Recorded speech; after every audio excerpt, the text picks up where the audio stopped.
right. Hello, hello. Maybe, hang on. There she is. In all her beauty. The Carenado PA44. What's going on, everybody? Brandon, what's going on, man? Hope you're having a good one. Pilot Mateo, welcome to the chat. How are you guys doing today?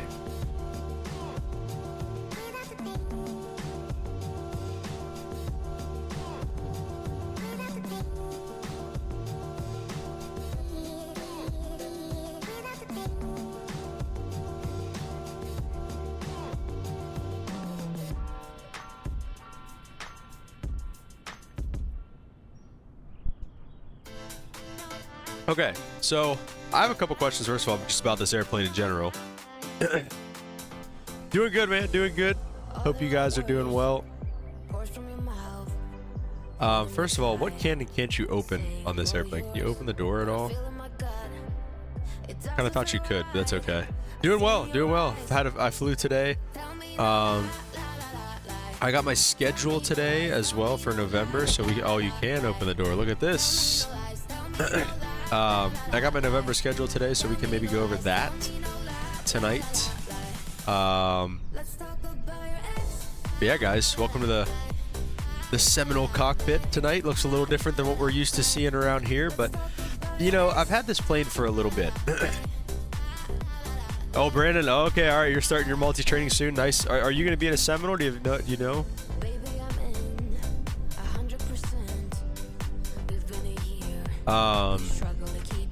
Yeah, definitely a little different than what we're used to seeing around here. We got some GA stuff tonight, but I think this is going to be fun.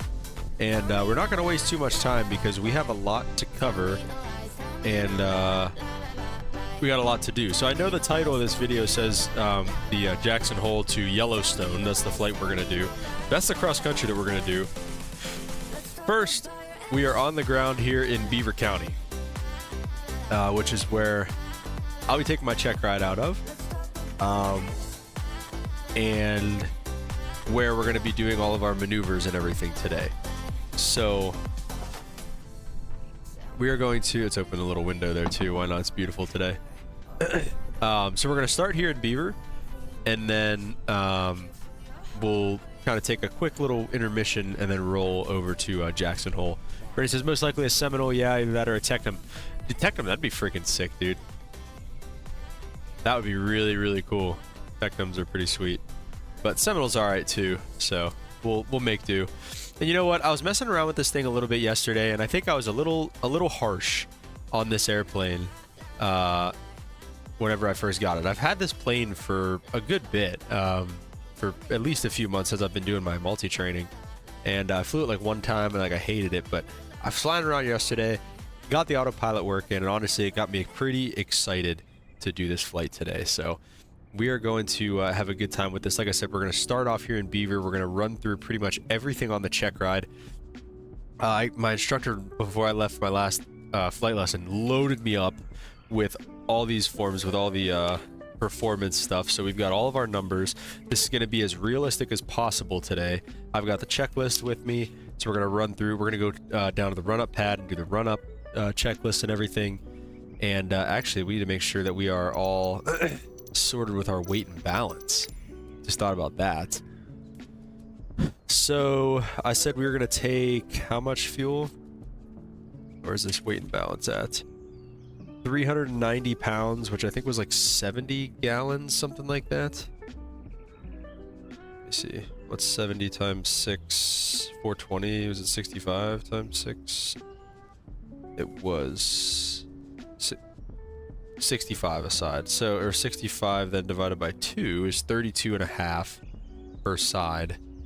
So I'll go to like 32. Can I just... Let me see. 32.5. Whoa, that's not what we wanted to do. 32.5. Nope, that's not what we wanted to do again there. Okay, we'll just do 30. We'll do 32 then, that's fine.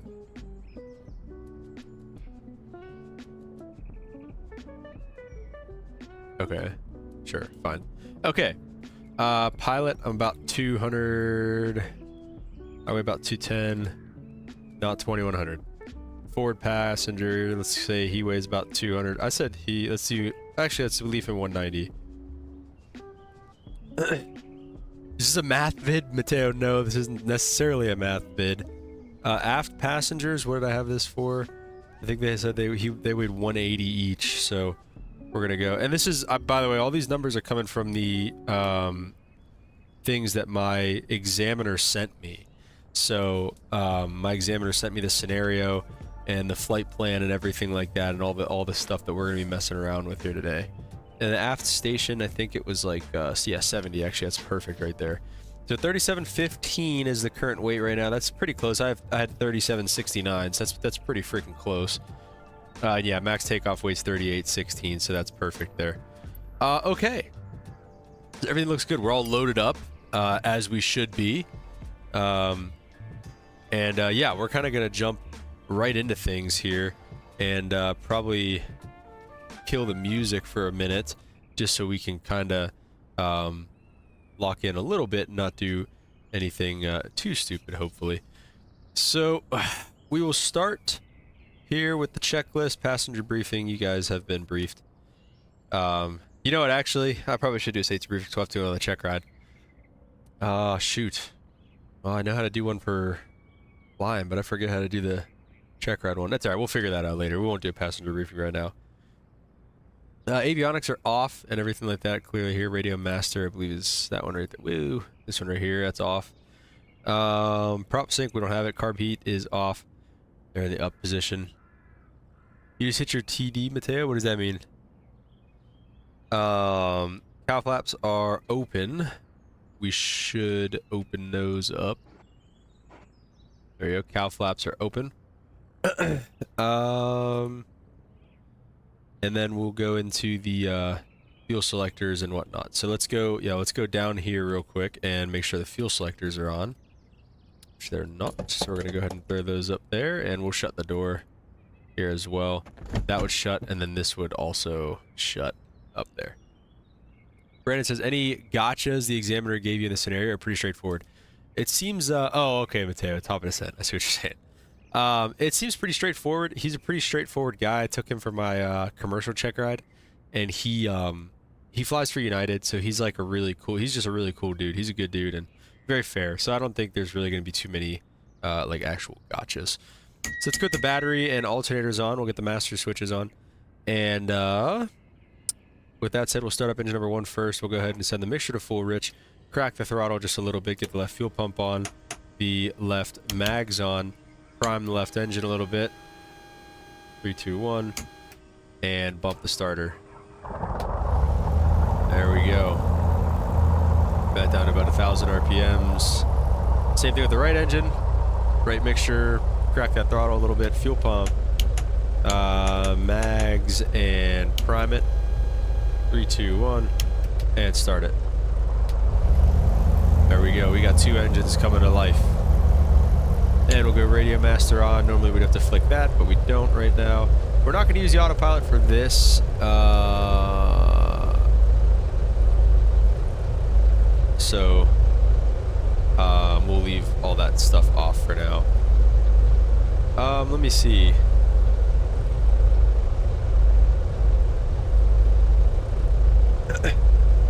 Our flight plan today is from Beaver County to Capital City. Let's see if the weather even works. We go to 1835 is the weather here. And let's listen to COM 2. I got nothing. Let's go flight plan. We'll go...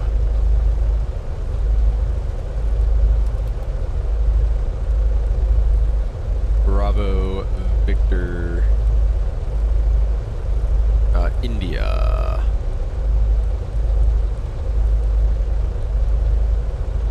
Beaver, and then the flight plan is to go to Capital City, PA, which is Harrisburg, basically the capital. Does that make sense? Capital City. Charlie X-Ray. X-Ray Yankee. Charlie X-Ray Yankee. So that's where we're heading today. So that's that for us. Go all the way back here to the nav page. Like I said, weather isn't working. It's fine. Okay. All right, Mateo, see you later. Have fun at football practice. Before we go, we will run the taxi checklist. Taxi checklist says seatbelt harness is secure, flaps are up, heat vent defrost, avionics are on and set. We just set those. We are squawking. No, it's not on. Okay, on. Interesting. Okay. We'll squawk VFR if it's not. Let's say we have the weather. We set the altimeter there with the lovely B key. Taxi required brakes test, cross-feed test. We'll do all that stuff. All right, we are squawking VFR. We'll go landing recog light on, and we would call for taxi because we do have a tower here in Beaver County.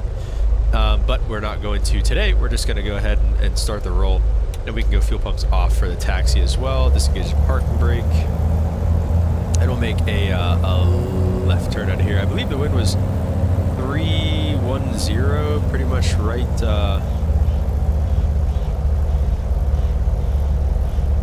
Let's see. Winds are calm right now, so let's we'll go to 10. We'll see. Actually, no, I'm sorry. We're gonna go to 28. We're gonna go to 28. Actually, change my mind.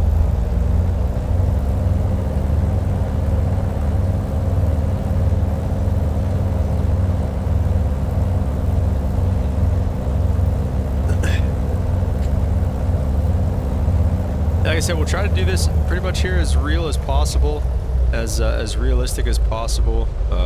Which normally I would be like an idle there, but it's okay. We'll gas it a little bit.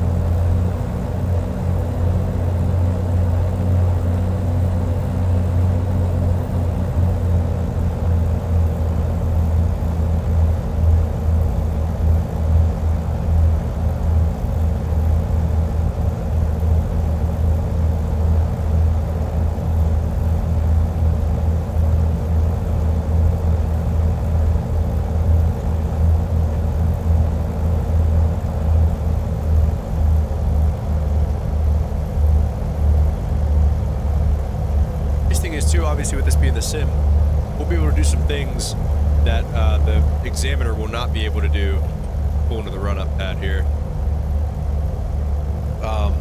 Failing engines, you know, pretty low, stuff like that, which I don't know how low I'm going to do it necessarily, but, you know, we'll do things a little bit differently than we usually do them, but not too much.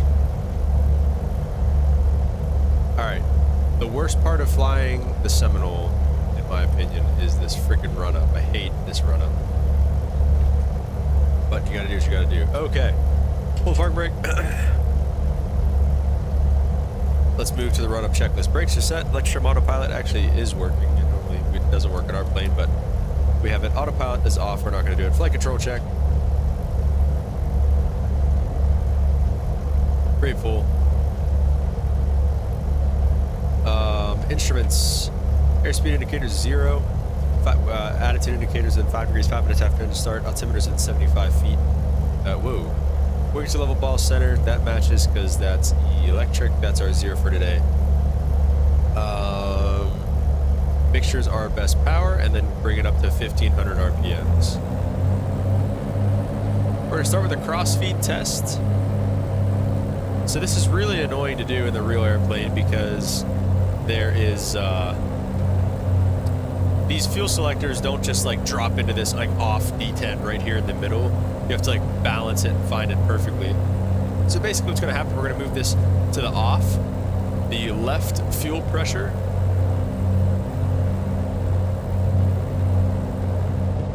Oh, perfect. Makes it a little quieter. The left fuel pressure is going to drop to 0. And then I'm going to move to cross feed, and then it's going to come up, and the right fuel pressure is going to do its thing. So let's move it to off. And it goes to 0, and then cross-feed. And it should come back up. Oh wait, fuel pumps maybe? Is that what it wants? No, it doesn't make it. Alright, it might just not be modeled correctly, but we'll take it. We'll send it back full, like normal. Did I kill the engine? Or oh, the engine's just dead. Okay, great. Alright, let's start that thing back up. Okay. Let me try it with the fuel pump on. Nope. Okay. Dreski. Dreski maybe. Dreski. Welcome to the stream, brother. This is sick, dude. This is real life multi-engine check ride prep. So anyways, we're not going to do this on the right engine because clearly it's just going to shut the engine off. But anyways, that's how you do the cross-feed test. So let's say the cross-feed test is all good. Feather test, basically you just bring the props back to feather and just make sure that they do everything they're supposed to. You hear the and then they'd spin back up. You'd see, oh my, are we not going to see that at all? Okay, you see that drop in RPM, then send it back up. Same thing with the right engine. Then make sure it comes back up. Everything looks good there. You have a feather. So then we bump it up to 2,000 RPMs.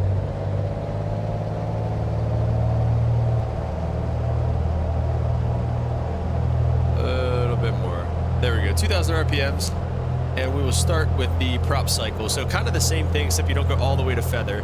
Basically, you just drop it down to decrease. You're looking for a rise in manifold pressure, which there really wasn't, and a tiny, tiny bit. Rise in manifold pressure, you do it 3 times. Rise in manifold pressure, decrease in RPMs, which we have. Send it back forward, and then you should see, I believe, a decrease, or an increase in oil pressure. Looks like a decrease in oil pressure right here. That makes sense. So that's that. Spelled your name wrong. Oh, Drewski. Bro changed his name and came back. No worries, man. Virtual United pilot, have you flown the PA44? No, I have not, but my captain I was flying with today was literally just showing me pictures of one that he got to fly. Man, that thing looks sick with the FADEC and everything. Sheesh. That thing looks really cool, dude. So same thing with the right engine. So you pull it back, decrease, rise in manifold pressure, decrease in RPMs, and a decrease in oil pressure. Okay, so that looks good. Carb heat test, I mean, you know, really you just want to make sure there's no carb ice. So you just send it down and you get, I forget exactly how it looks. What is it? An increase?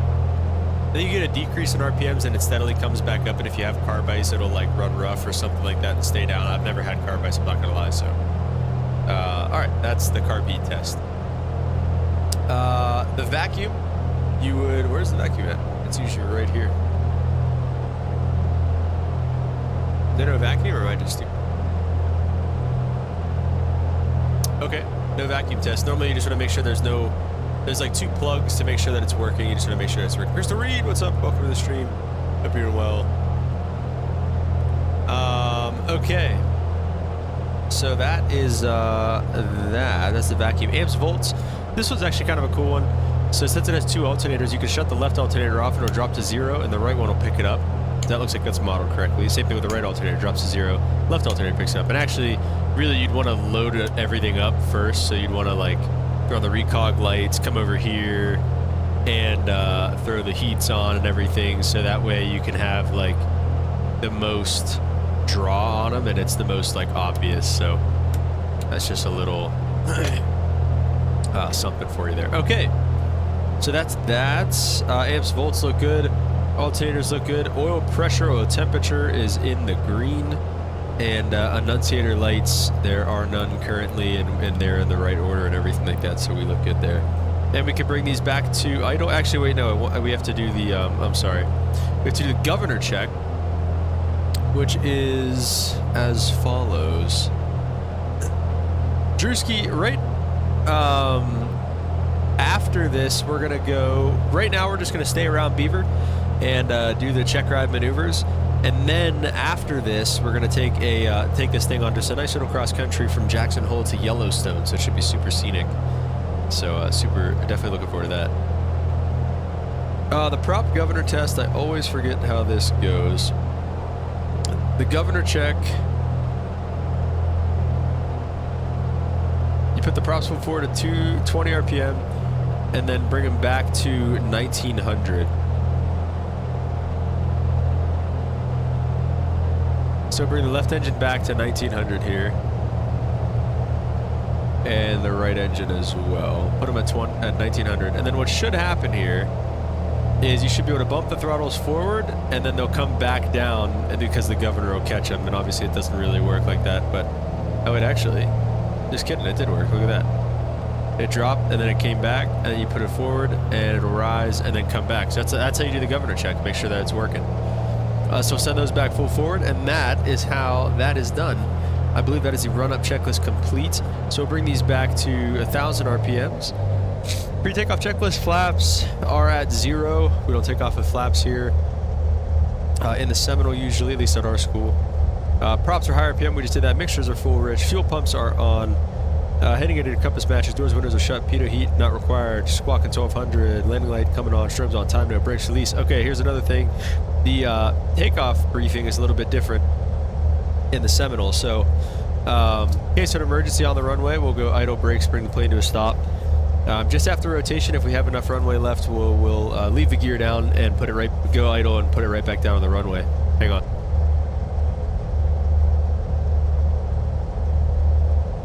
After rotation, and if the gear is still down and not enough usable runway, we're essentially just going to send everything full forward and land straight ahead, maneuver for obstacles.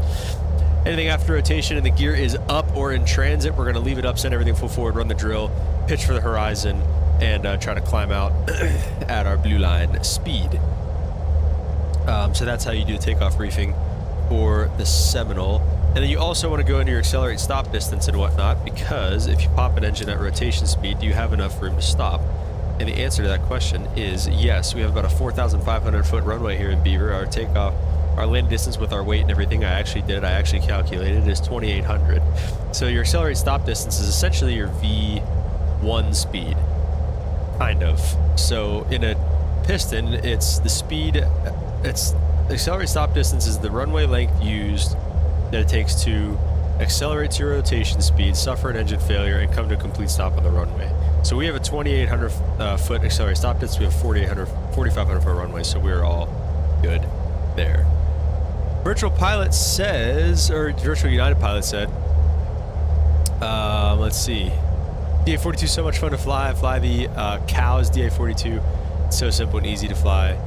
Own FADEC system. Do you fly in real life Virtual United Pilot or just in the sim? What plane is this, Crystal Reed? This is the Carenado PA44. It's a Seminole. Virtual United Pilot again says its max altitude is 18,000 with a speed between 92 to 120 knots and climbs about 1,800 foot per minute. It gets higher, about 800,000. That's sick. Yeah, and he was saying it has double turbochargers too, below 6,000 feet. So like when you're climbing out of like 6,000 feet, it thinks it's like still on the ground. It's like, that's so sick. But yeah. Okay guys, that makes us ready for takeoff. Let's go ahead and disengage the park brake. We'll roll to the runway. And we're going to rotate at 75 knots today, assuming we don't experience any engine failures on the runway. Which, why would that ever happen? So in the Seminole, it's always standard to hold the brakes on departure. Again, at least that's the way they teach us. At our school. All right, we don't want to be at idle, I guess. Engines here to quit on me. We don't want that just yet. So basically what we do here, take the runway, preferably better than I just did. Hold the brakes, run the power up to 2,000. Make sure everything's in the green, RPMs look good. Low temperature, low pressure, everything's in the green. Full power, release the brakes.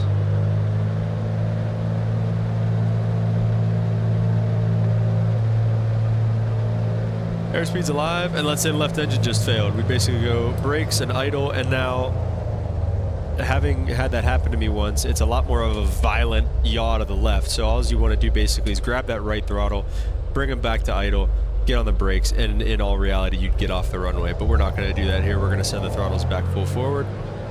Make sure everything looks good and in the green. Let them go. Airspeed's alive again.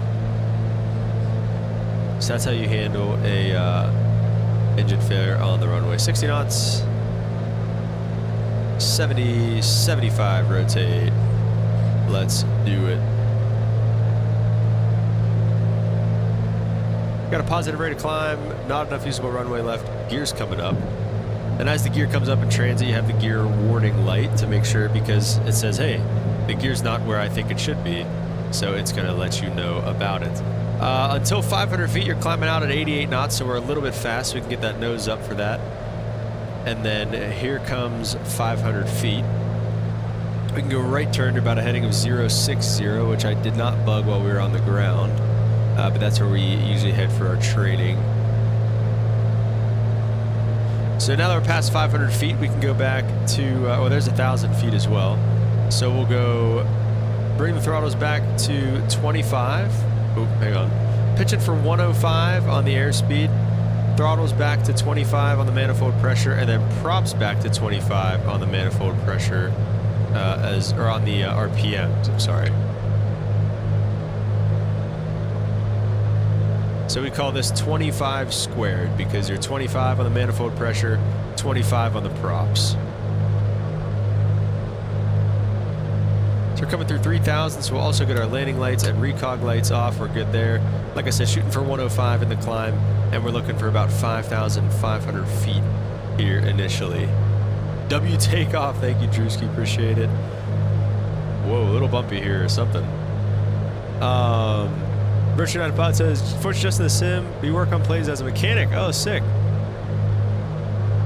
The A42 has 2 different engine types, but it's twin engine, powerful motors, and range is pretty impressive. That's awesome. Are you an airline mechanic or like A&P GA stuff? Either way, it's sick.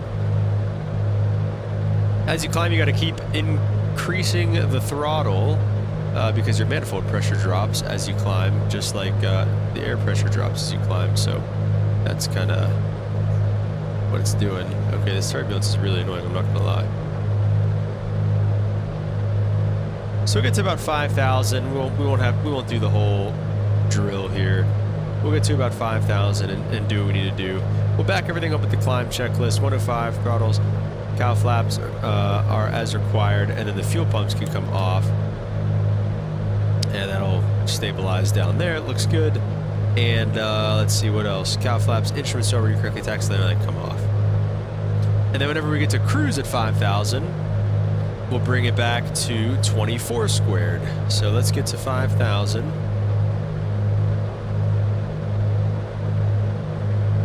And at this point, realistically, our throttles will be pretty much at full.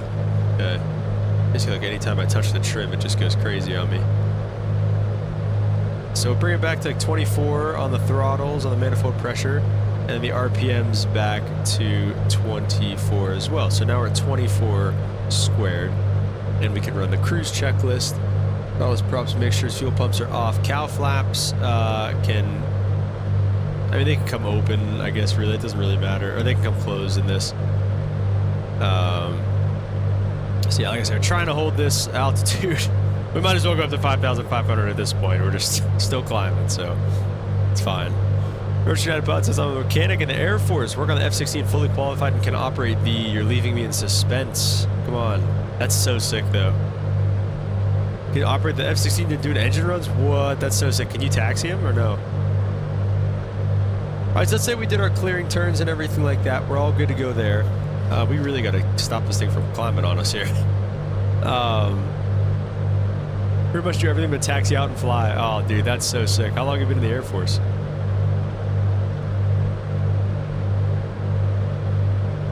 So say we did our clearing turns and everything like that, and the first thing we're going to get into here is some slow flights. So we do the pre-landing checklist, test the brakes. There it is. Make sure we didn't lose any brake pressure. We can still push them. Lights are coming back on, and yeah, that's about it actually. Okay, so that's good. So we'll start pulling the throttles back so we can get under. We're gonna start with slow flight. I don't know if I said that, by the way. We're starting with slow flight. We'll pull the props back so we can get under 140 knots, which is our gear extension speed. Which they don't really, and if you go below about 13, 14 manifold pressure, the gear warning horn goes off. Under 140 knots, we'll go gear down. And then we'll keep working everything back to get below 110, which is our VFE, our flap speed. Virtual United Pilot, been in for 7 years. Well, thank you, sir, for your service, of course. And no, but that really is sick. I tried joining the Air Force, and it didn't quite couldn't hack it, man. Couldn't hack it, but I would have absolutely loved to do that. All right, we're under 110. Let's go flaps 10. Is it really? Is it easy to start virtual pilot? What do you have to? What's that procedure look like? We'll go flaps 2 and 3, and we're gonna shoot for 65 knots here. And just kind of just make some turns and just make sure we can hold the airplane straight and level.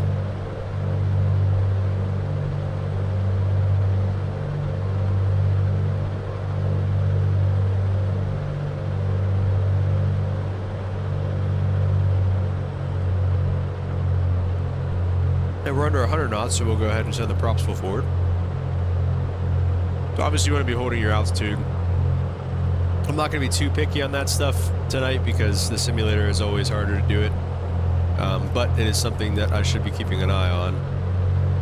Now we need to lose airspeed anyways, so we can go ahead and just pitch up for that.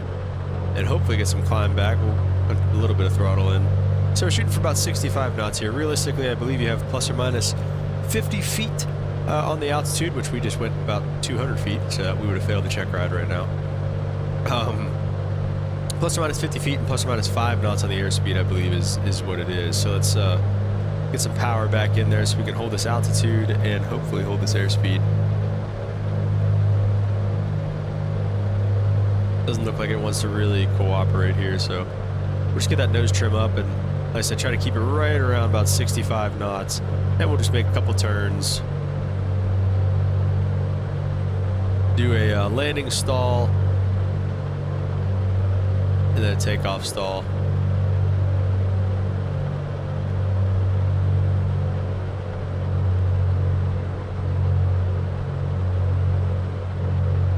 I will stop this here. Bring it back to the left. Oh, steep turns are going to be a nightmare in this thing. I suck enough as it is at steep turns.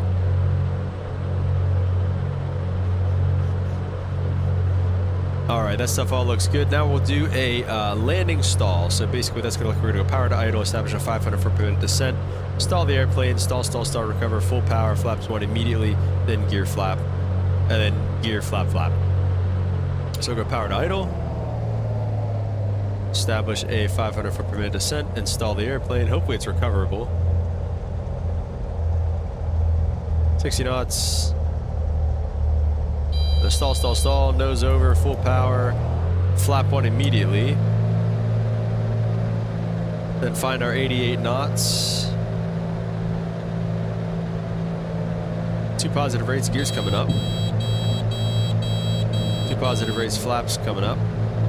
And flaps clean. That was actually pretty money, I'm not gonna lie. And while we're here, we'll do a takeoff stall. So we'll pretty much just go power to idle. Since, you know, you kind of have to do this stuff with normal maneuvers and this horn's going off and it's really annoying, all you have to do is hit the mute switch and it'll mute for you, so that's nice. So just pitch up here. You're really not supposed to be losing any altitude or gaining any altitude while you do this on the check ride, but again, it's a sim, it's goofy, so it is what it is. Oh, sorry, we're supposed to also do this at rotate speed, go to about 1700 on the manifold pressure, stall the airplane, which it might not do, go to 15, wow, we're really nose up.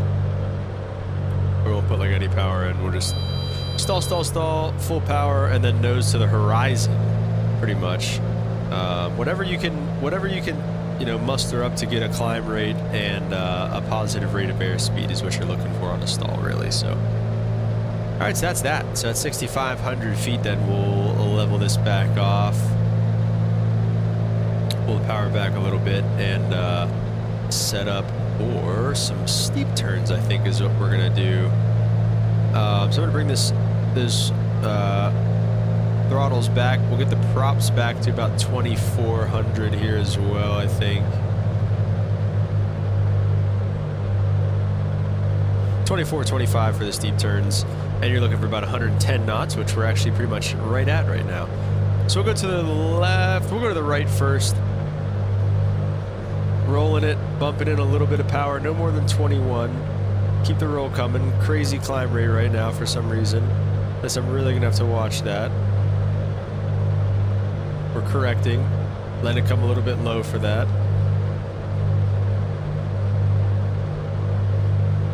Maybe a little bit more bank. And I don't even know what heading I started at, I'm not gonna lie. We'll say it was the 060. We'll roll it out on that. Let the nose drop a little bit so we can get that altitude back. Take out a little bit of bank. It makes it a little bit easier. And then nose down as we roll out of the 060 heading. Same thing, roll right to the left. We got a little bit fast on the airspeed there, but I mean, honestly, I'll take that for what it is for right now. They pull the power back just a little bit then. This is looking really nice right now, I'm not gonna lie. Look at that.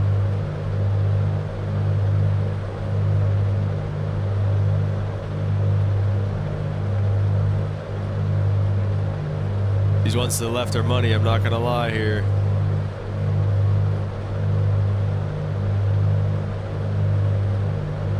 Alright, that looked pretty good, I'm not gonna lie. Those are pretty money. Just a little fast, but we figured it out a little bit. Okay, and then we'll go into an accelerated stall while we're doing all that nonsense. So basically all that is you're gonna go power idle as you roll into the same thing as a steep turn bank, and then you're gonna pitch until you hear the stall horn, which I don't know, there it is. I was kind of surprised we got it. Roll the wings level, full power to the horizon. I actually could not believe that we got the stall horn there. I really thought that was not gonna work, but it did. Okay, so all that being done, that is the pretty much I think all the maneuvers. Stalls, steep turns, accelerated stall. And then now it's into the single engine stuff. So before I get to that, let's see what Virtual United Pilot was saying here.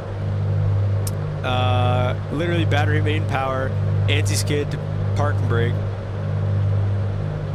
Start to RPM rise 20 a second. Light out throttle horn, idle. Dang. Happens about 20 to 30 seconds. Dang, dude, that's sick.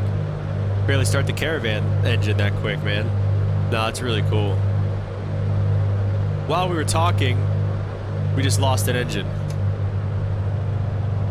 So identify, verify. So what just happened right there? We just lost our right engine, right? Why is it being weird? Well, how would we know? So we got to be... We'd go... Yeah, left rudder.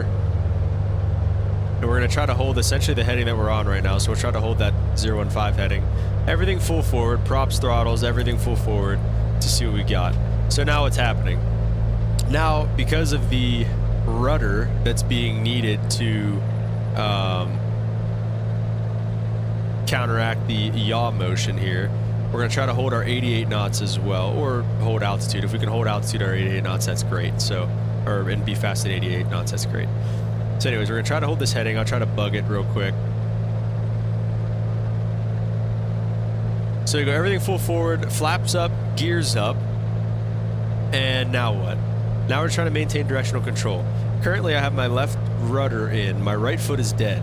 So right foot, dead foot. Let's verify that by bringing the right engine back. No change in yaw or anything like that. So we can't confirm that that's the dead engine. We'll put it back up about halfway just in case it happens to come back to life and restart out of nowhere. Testing stuff, we'd make sure our fuel selectors are full forward. Obviously one isn't for the sake of the demonstration. We put our carb heats on, make sure we didn't develop any carb ice. And I believe open the cowl flap on the left on the operating engine is what we would do. Again, everything full forward, make sure the fuel pumps are on, which in this case I can put them on, shouldn't matter. Actually, I did that the other day and it had just enough fuel left in the line to restart the engine for like a second, so that was pretty cool. I flicked the fuel pumps on and it was a and it started back up and then it died because it only had what was left in the line. So anyways, make sure the magnetos are on, test everything, try to bump the starter. It doesn't work because there's nothing in there. Oh wait, I think it actually did just work a little bit because of the fuel pump. But anyway, it shouldn't work because there's no fuel in there. So now we've got a dead engine, so now we got to secure it. So again, you're going to go into the right foot, dead foot, verify right throttle, bring it all the way back. Right foot, dead foot, right throttle, right feather, bring it all the way back to feather. And now it's going to stop. It should completely stop spinning and feather itself out, which I don't know if it's going to do. I don't know if that's modeled correctly. And then right mixture, right fuel pump, right mags, and the right alternator as well. So literally everything on the right engine, you just shut it off, and now the engine is secure. So, you know, he might ask you to just do a couple turns or whatever. Basically, the biggest thing is directional control. Can you hold your altitude and your airspeed with a dead engine? Again, this would be completely stopped. It would literally just be straight up and down. So can you hold your altitude and your airspeed and your heading, essentially, is what they're looking for here. Now we go into something called the VMC demo, which is something that just shows them that you're going to prevent a VMC roll, which we'll talk more about on the cross country. But basically what happens here... Do you have the throttle back at all yet? I think they do give you the throttle back a little bit for that. Okay, yeah, we'll say that they do for the sake of demonstration. So, okay, so we're going to try to get this thing out of feather first, right? Or out of, we're going to try to restart it. Essentially what we're going to do. So bring the, you know what though? We're not going to do that because we're in the simulator and we can actually do this because if we VMC roll in the sim, who cares? Okay. So here's what's going to happen. We have everything full forward, operating engine, everything is operating at max power. You're going to climb, losing 1 knot of airspeed per second, which we might do a little bit faster than the sim, until you either, one of 3 things happens. You're going to reach max rudder deflection, you lose directional control plus or minus 10 degrees, or first indication of a stall. And at that point, you're just going to go power to idle, nose down till 88 knots, which is your single engine safe climb out speed.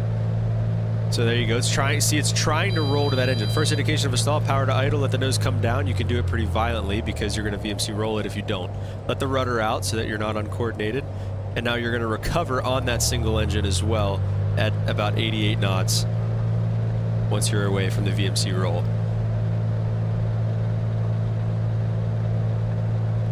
So that's pretty much it.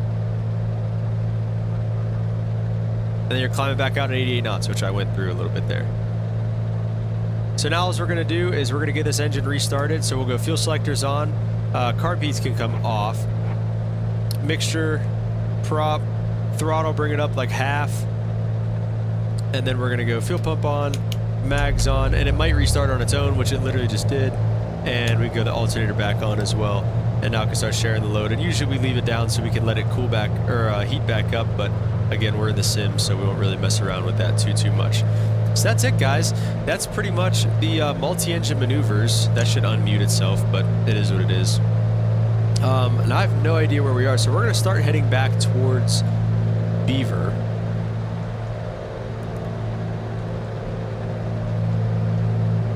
We're going to go direct to Beaver County here.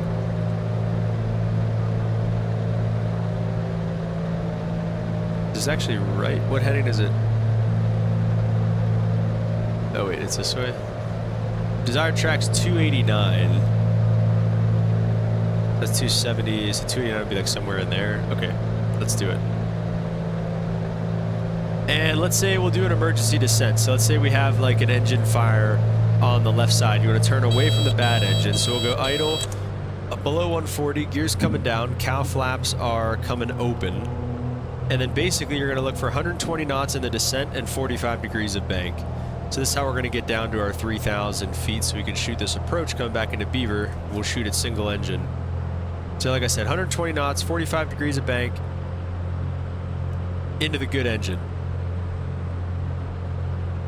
Virtual Pilot says, what's fun is doing a burner run. Idle fuel flow is about 700 to 1,700 pounds per hour. Full afterburner, 45,000 pounds per hour. Oh my gosh, dude, that's insane. Coming through 4,500 feet here. We'll recover at 3,000. That is insane, bro. You got to get a video of that or something one day and show the class. 3,200 feet will start to recover. You start to recover about 200 feet high. We'll keep the turn coming because we got to keep the turn coming anyways. But we'll just arrest the descent rates, so they say. Oh, wait. See, okay. See, I do this in real life. Basically, I always forget to bring the gear up. So you got to make sure you're below 109. Gear can come up. And we'll turn that off so that it does that.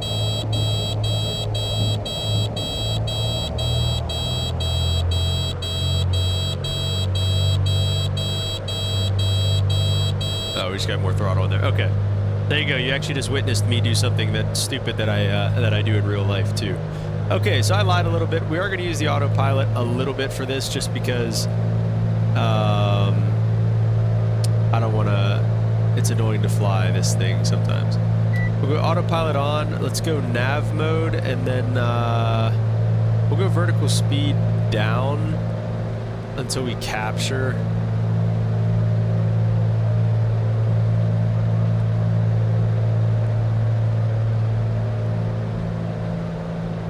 Keep it coming.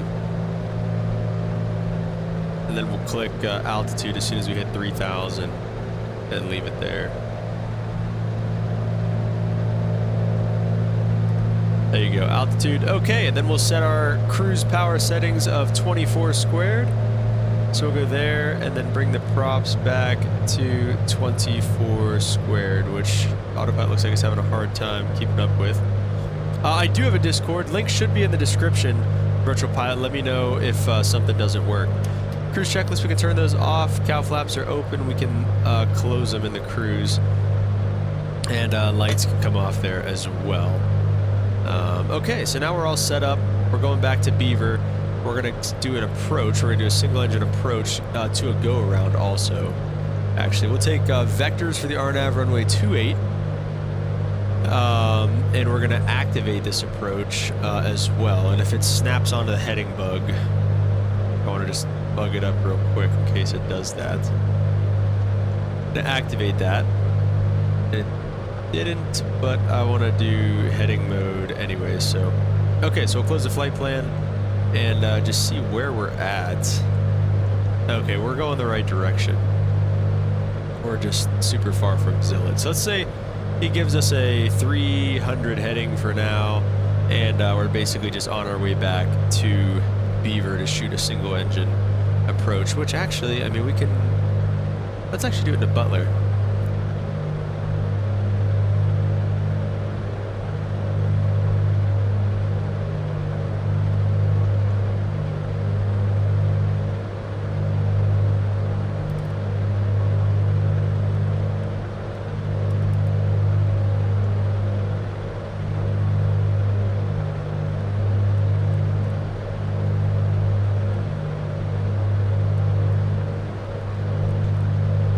Actually just shoot this approach into Butler since we're right here.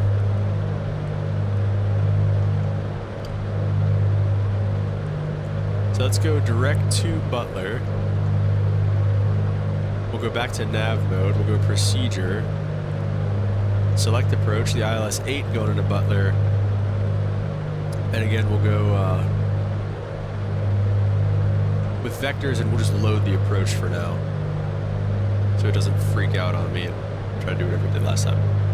Okay, so now that we're going to go to Butler, let me pull up that chart real quick.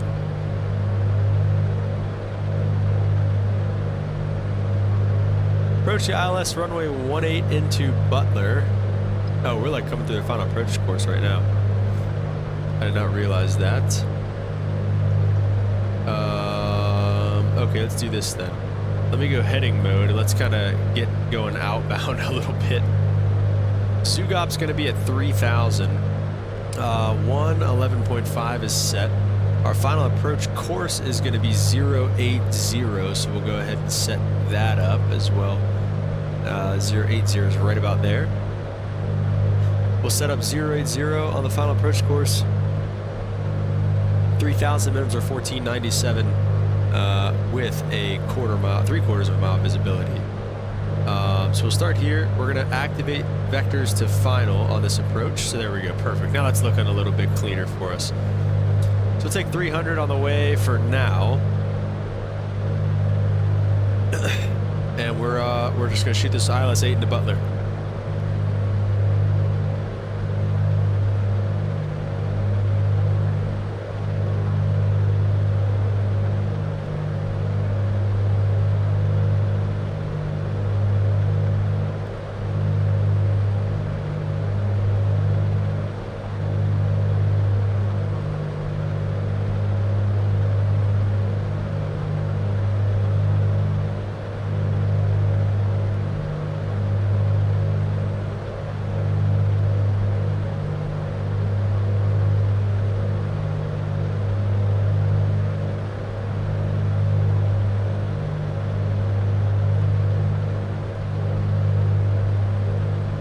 start bringing this approach. Let's start bringing this thing back around. We'll turn to a heading of south. Virtual pilot, got a video of a burger run. Where can you post it? Dude, post it anywhere in there, honestly. We usually use general or like, I don't know, achievements or whatever. Just wherever you want to post it. So basically what happens on these single engine approaches, do a side slip approach. Well, we kind of will, I guess. Basically what happens on these approaches is, you know, he'll like grab an engine and like, he'll like bring the left, since we did the right one last time, let's say he just like brings the left engine all the way back. It's like, okay. So I'll disconnect the autopilot, I'll just shut it all the way off, and we'll hand fly this thing out the rest of the way. So again, same thing as last time, like we've got the right rudder, you can see we're want to try to split the ball, basically bank into the good engine as well. And then you have, you want to identify, verify, so you want to send everything full forward, test it all, you know, say, okay, you know, we're looking, we're testing, nothing's really working, whatever. So then he's going to say, okay, he's going to give you like a little bit of the engine back. So like he puts it back to maybe like, I don't know, like 1,000 or like 1,500 or something like that. We'll put it like right in between. Let's say he puts it right in there. So now basically you just have to fly the approach. Just start getting slowed up to about 100 knots also is what you're looking for. We're going to start getting close to intercepting this glide slope. Let's say they give us a little bit of an intercept heading. Here it comes. We're going to go 30 degrees of bank because we're going to try to catch this thing. Basically get this power way back so that way we can get our speed back where we want it, which like I said is like 100 knots. Came through it a little bit, but that was the controller's fault. So if basically what the rule is you want to intercept, you want to throw the gear down at glide slope intercept if you're flying at 100 knots. If you're flying at 110, throw it down a dot above glide slope intercept. And we are going a little bit fast here, so again, I'm going to bring this right throttle back some more and try and kind of handle that. Maybe the left one too, because it's being difficult. So you want to hold that 3,000. Make sure we don't go below that. Okay, sweet, virtual. We'll look at it. We'll look at it on the way to Yellowstone from Jackson Hole. So here comes that glide slope. We're doing very nicely here. We'll throw it down now just because we're somewhere between there. We'll bring the operating engine up to somewhere around 1,700 on the, not the torque, manifold pressure. Hold that 100 knots on the way in, basically. Hold the glide slope, hold the localizer, and we're basically just shooting this approach single engine. And that's basically what this is. Now what we're going to do here is we're going to do it into a go-round, fly single engine pattern, get the engine back at some point in the pattern, and then do a short field, and then we'll be done here with the stuff. Side slip. This is close to a side slip.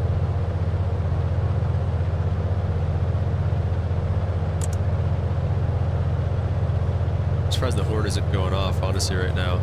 I'm trying to just look inside as much as possible. Obviously, I'd be under the foggles at this point on the check ride. But yeah, I think I said minims are about 1,500, something like that, 14 something maybe. So we'll just go miss somewhere right around 1,500. And now another thing you can do too with the operating engine, you can bring it back to like 24, 25, something like that, because we would have sent it full forward, obviously, in the event of all that. But we'll just leave them where they're at for right now. It's totally fine. Obviously got a little high there. Working it back. Let that nose come down, get the glide slope. Don't go too fast.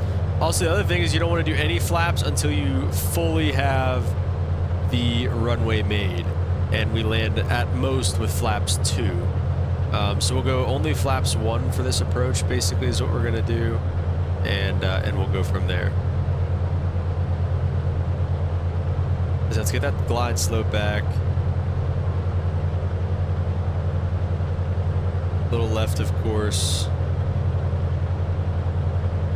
That glide slope back.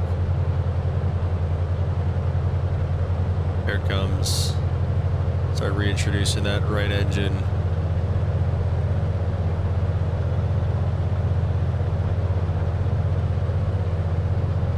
It's not the prettiest of approaches, but it doesn't really have to be either. About 500 feet, I'm sorry. You send the props full forward, we've already done that. And like I said, about 1,500 feet we're going to go around.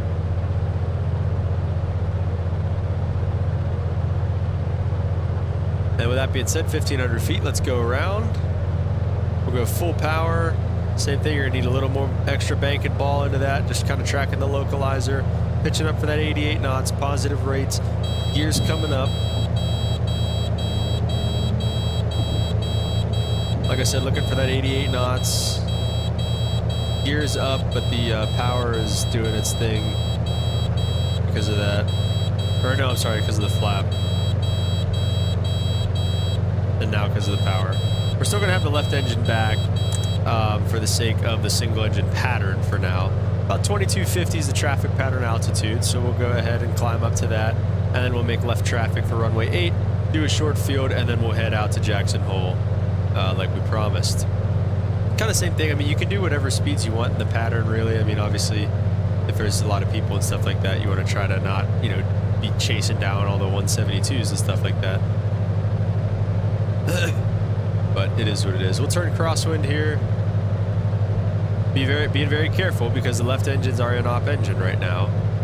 So you obviously don't want to be doing anything crazy now. We also are climbing 150 feet high here.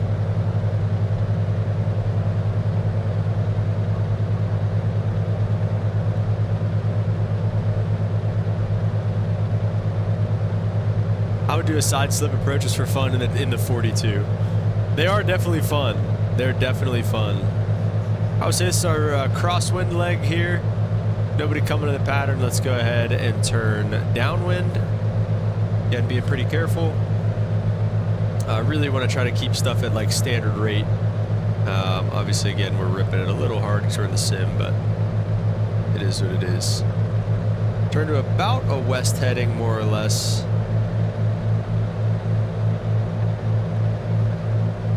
I don't know what's going on with those throttles.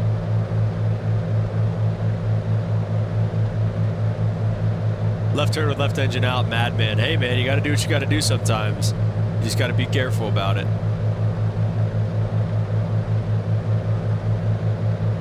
Alright, let's try to sync these props up a little bit though.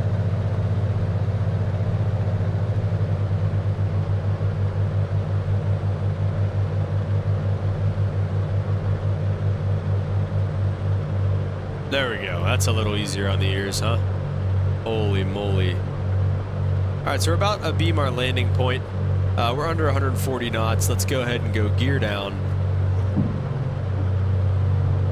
And we'll start pulling back on the power a little bit. Let's try to get this thing under 110 so that we can go flaps 10. I'll take that right turn and ATC can deal with it. Hey, amen. In real life, you're probably right. I probably wouldn't be doing that, but for the sake of the sim. We'll go flaps 10. Let's say we also got our second engine back just now.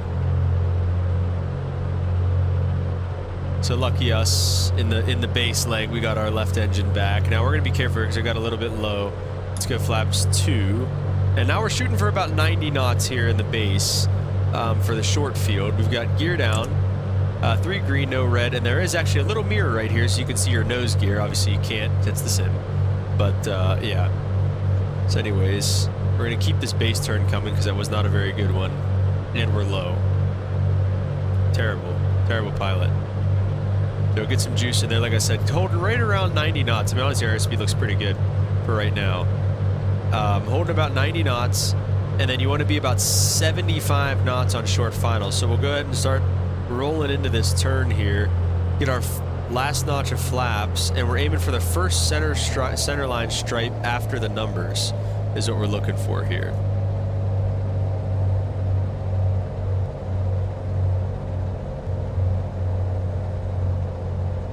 So we're probably a little low. Yeah, we're definitely getting a little bit low here. Definitely getting low. Yeah, just a little. Like I said, about 75 knots, and I want to get that at least back to like a 2 white, 2 red situation, and really you want to be 3 white, 1 red. So it'd be just a little bit high on the glide. Pull power a little bit before you think you need to.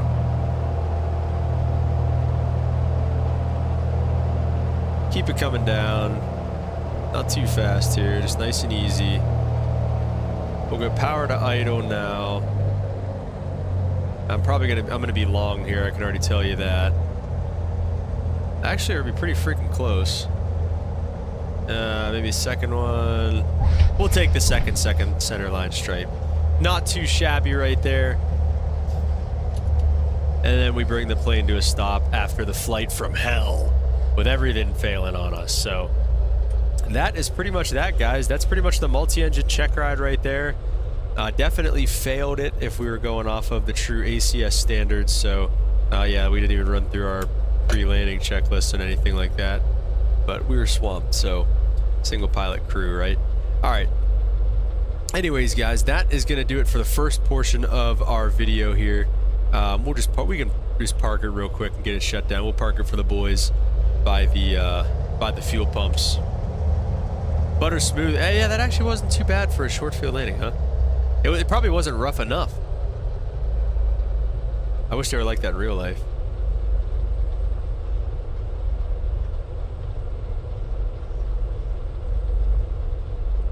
All right, doesn't have to be perfect. We're just gonna. I know this is not how we would do it.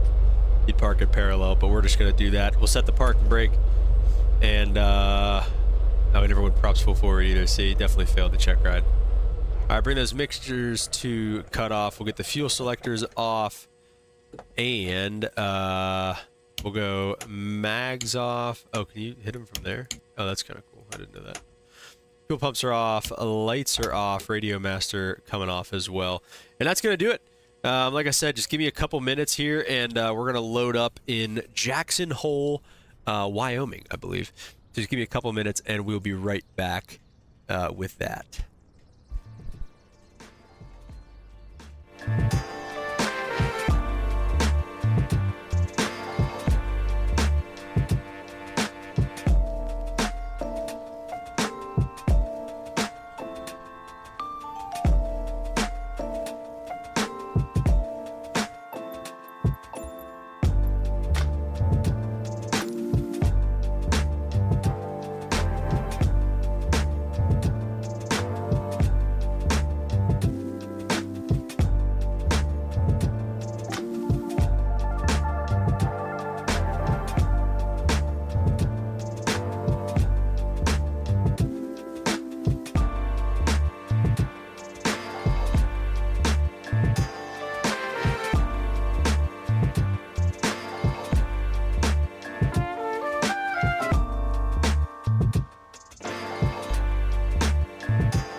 right, we're back.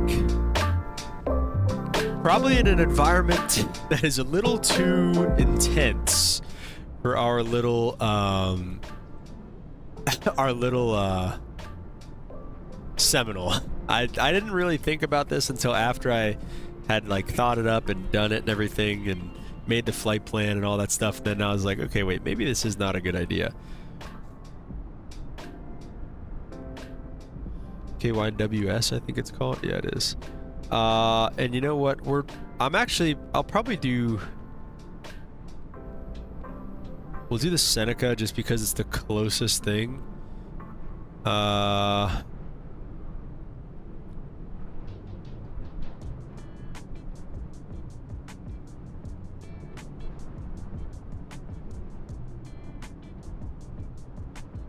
Okay.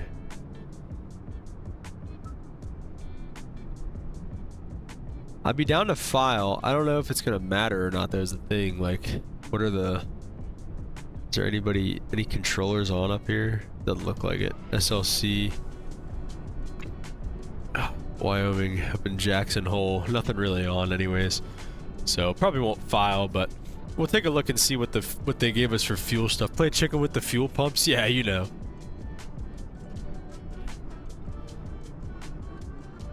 Okay. So let's hop inside the airplane here and we'll get some things started. Maybe. Look at that beautiful scenery though. Look how gorgeous it is here. I freaking love this place. Alright. So before we... You know, what's our fuel looking like here? We'll go full fuel tanks. Just in case. Might run into some trouble. Alright, we'll go battery on, all that good stuff, and, you know, we might as well just start this thing up. So we'll go left engine on, we'll get the fuel selectors on. Now this is going to be just a chill flight. We'll talk a little bit about, first of all, we're going to watch this video of the afterburners whenever we get a sec. Left fuel pump, and left mags coming on, and prime it up. Start it up. Right engine. Catch out about 1,000 there. Right fuel pump, right mags. Prime it up. Start it up.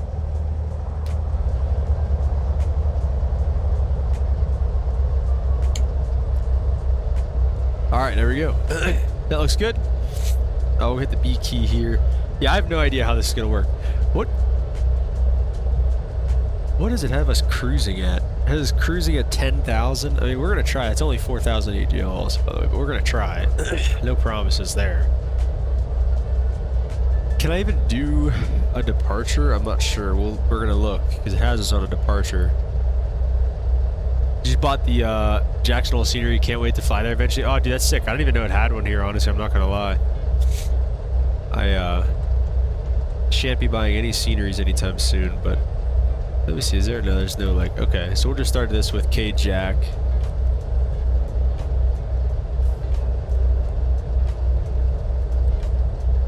Jackson Hole, and then departure. Oh, oh, cool. Okay, cool. I think it was the Teton 3.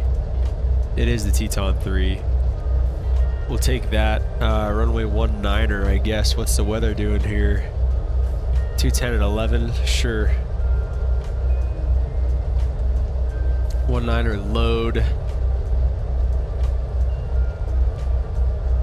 And then,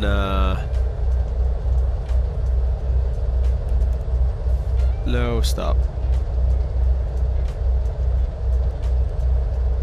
Then we're going to, K whiskey.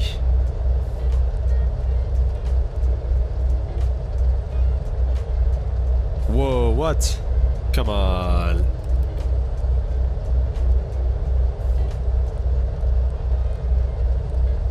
Whiskey.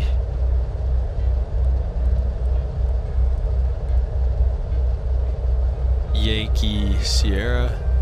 Yeah. Yellowstone.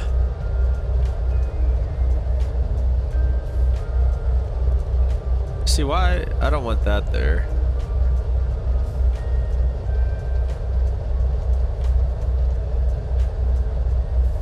to runway 19.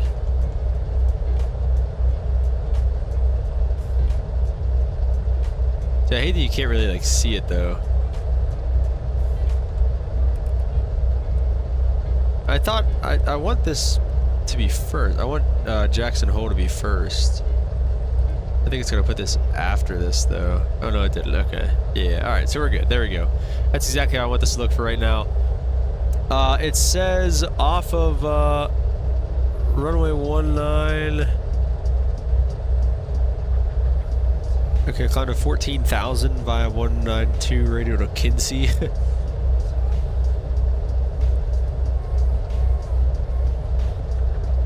Okay, so that's it. So we gotta climb to, we'll try to make it to 14,000. We'll see. We'll see how this thing performs, but I'm not liking our chances of getting that high. All right, let's just, let's give her a shot here. You should fly to Eagle. That's a fun approach. Okay, I was thinking about it actually, but we do a lot of stuff out of like Denver and everything, so I figured we'd just send it with this. But let's get it rolling. We'll get the parking brake out of here, landing lights, recogs on, and nav lights on too. And we'll see what way we should go. Going to runway 19er. Let's go, I think this way. Yes. Taxi on Alpha to 19er. So we'll just go this way here. Ugh. Yeah, Eagle would be sick though. I would like to fly that and approach to that. Look at that. Look at that view, dude. Holy crap. We're not gonna go as hard on this one as we did on the last time. We're not gonna do a run up, but we'll do some checklists and whatnot and see what we can do. I was saying this flight's gonna be like an hour, so I don't know. So we'll see. I have no idea how this is gonna go, but it should be fun either way. It should be fun either way. And then I have no idea what we're gonna do whenever we get down there. So off runway 19, initially we're just gonna be runway heading, I guess. Let's see. I guess I'll set it to about a 190. Honestly, probably both of these.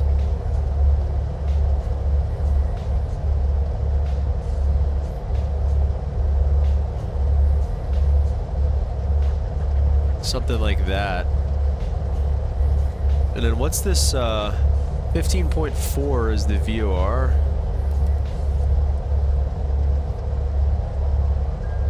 Let's put that in nav 1, and then in nav 2 we'll do 1385, which is the Idaho Falls VOR. So we'll put those two in there. And then yeah, the 182. So it said track that. So we'll see. We'll see how this works. I might be able to do this in straight up VLOC mode, honestly. That'd be kind of cool. Just let it do its thing. We'll only a 6,300 foot runway. We'll go all the way to Alpha 4 for this one here.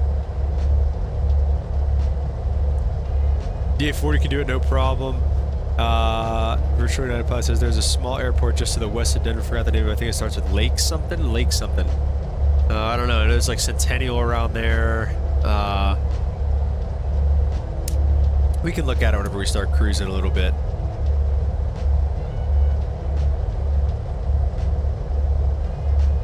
So this departure says on the radial 192 to Kinsey. So if I went VLOC here, I mean, yeah, I think this would be right. I don't know. Let's see. We'll set it up for. We'll do it. We'll see what it does here. All right, take off. We are all good, I believe. Landing lights are on, strobes are on, everything's full forward, fuel pumps are on. We're looking good for this takeoff here, I think. And we stopped for some reason, I don't know why. Look at that. Look at that freaking view, though. Holy smokes. That is sick.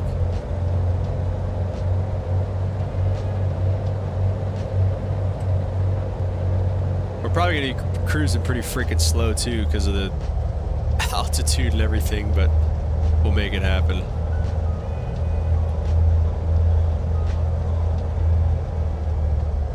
Alright, so set the brakes. Let's run up the power. About 2,000. Engine instruments and everything looks good in the green. Let's go ahead and release the brakes. Full send. Look at that. We're not even at 2,500 on the manifold pressure. Oh boy. Already. Airspeed's alive. Lake County Airport. Okay, yeah, that's interesting. We'll see what that looks like. 60. 70. 75. Rotate.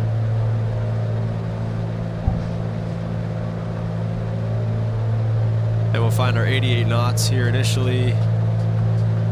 We do have a positive rate. We've still got some runway left, and now we've got no runway left. Let's go gear up. And still climbing out at that 88 knots. About 500 feet. I think we're at like 6,400 feet on the ground. So about 69. We'll call it 500, and then start trying to do some stuff here.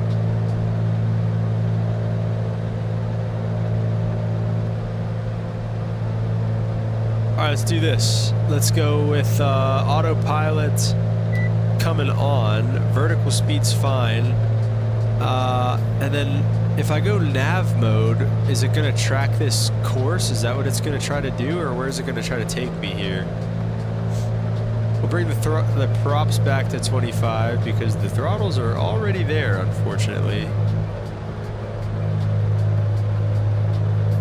Okay, I think it is going to capture that 191 radial, which we want to be on anyways. Yeah, we are full throttle still. Climb checklist. Let's get these cow flaps open so they don't burn the place down, and we can get the fuel pumps off and taxi lane light off as well there. Oh boy.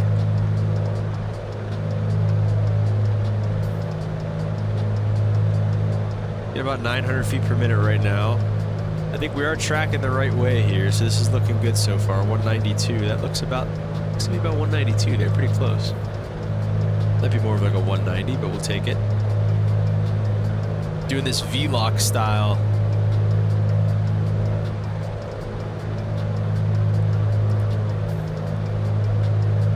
If I hit direct, it shouldn't really do anything because that's on that. It just messes with the autopilot every time. 191, we want a desired track of 194, so let's give it a little bit that way. I think maybe like right there, like right where we're at right now is like perfect. Oh baby, all right. Might be a little. Let's see where it actually ends up putting us at here.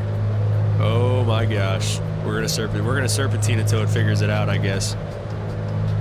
Let's take outside and check out the views here. Sheesh, look at this. This is nice. High altitude ports are fun and challenging, yeah, but is it too challenging for the Seminole? I don't know. That's the question, so we'll see. Why are we doing a 189 on the track?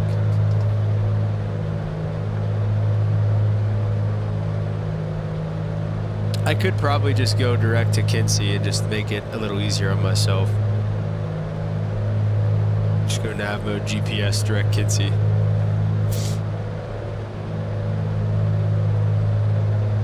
Ah, screw it. You know, in the spirit of the Seminole, right? We'll just send it. Coming through 9,000, we're actually doing pretty well here. We're losing a lot of manifold pressure, and we're not climbing. We can climb better, to be fair, than what we're doing. Let's try 1,000 feet a minute because we want to be about 105, which we're at. So let's do like 900 feet a minute, maybe.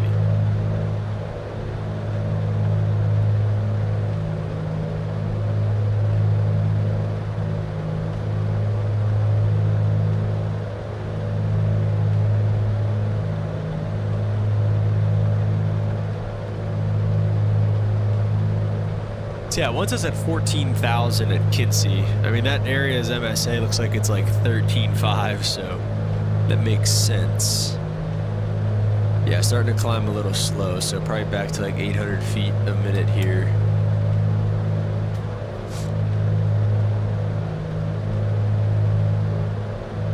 All right, let's just do this. Should go direct to Quincy on nav mode. Sorry, I couldn't handle it.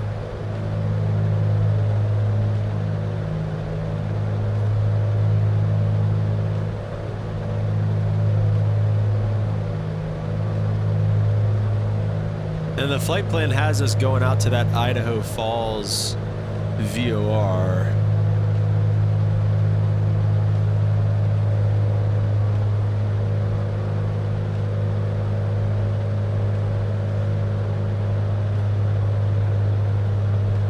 Those engines do not sound very good.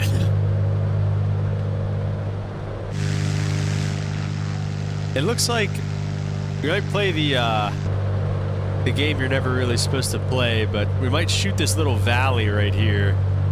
I don't know. We'll see. This is not. Oh my, yeah, we're only doing like 80 knots. We got to get this thing down. We're gonna do like 400 feet per minute for right now.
We're gonna have to level this thing off for a little bit because we are not doing well on the whole climb rate thing. Let's say, hypothetically,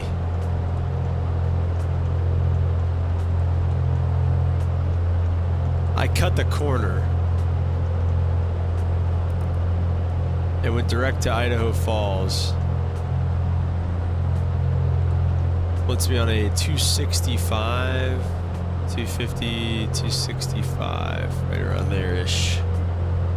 Oh no, those mountains look a little, well, if we keep coming around, that right there looks promising. Let's just hold, doing 80 knots. All right, let's do this. We'll descend, we gotta get down a little bit. We gotta do a little better than we get. Listen, this is gonna be a very scenic flight. It might be one of our last ever.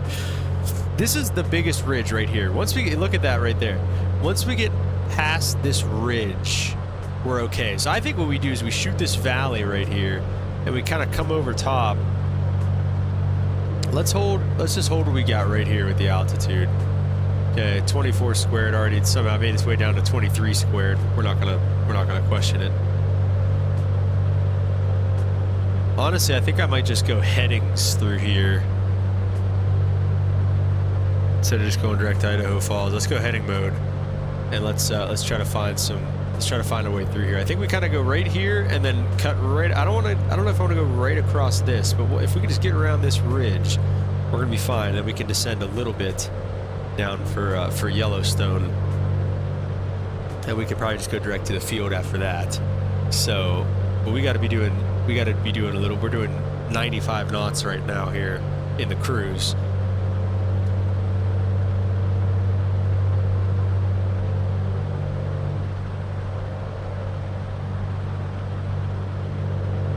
Oh, I could just go right out of the plane. Okay.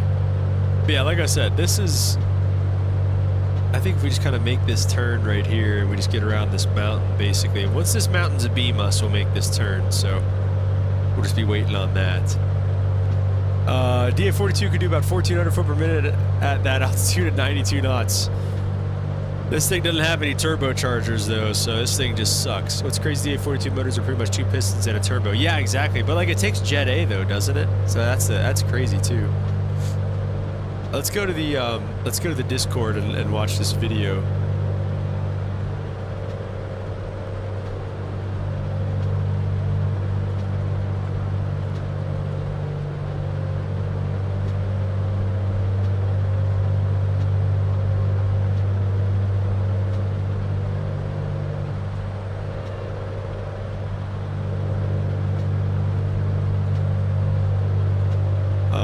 General, okay.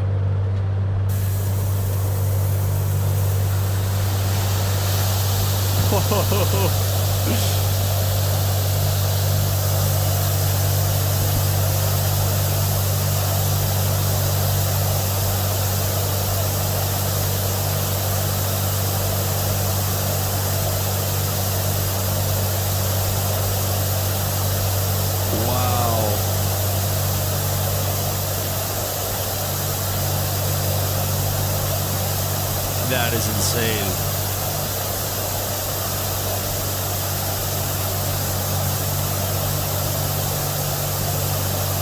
Wow.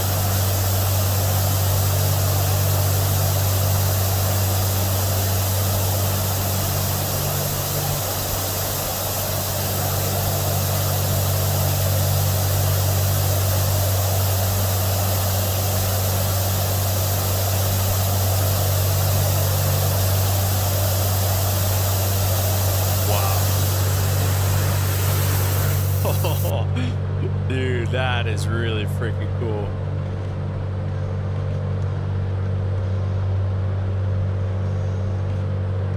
Just give it a little. Dude, that is sick. How many times you get deployed? Start making this turn around the mountain here. Like a 320-ish. I might put us right in the mountain. How much clearance do we have? Left done. Here's what we'll do. We'll have this ready. We'll go flight plan. We'll go direct. We'll have this direct to the airport ready.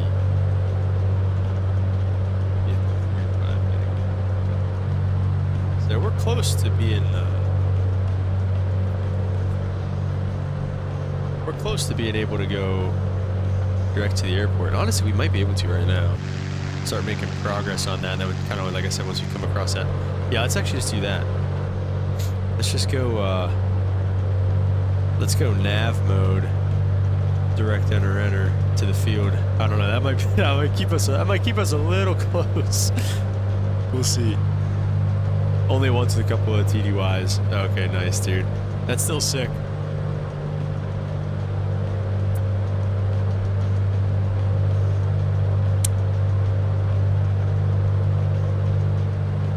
Underhead temperature looks pretty cool. We'll keep it going here for now.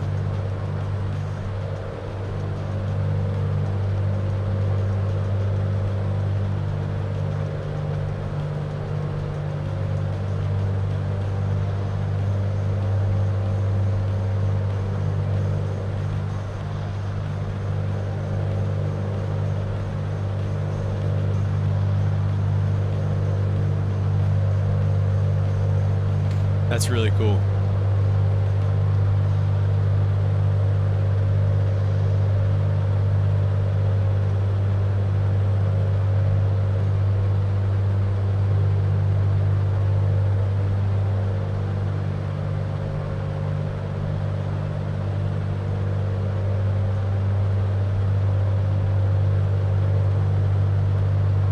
All right, so it looks like the weather here in TYS.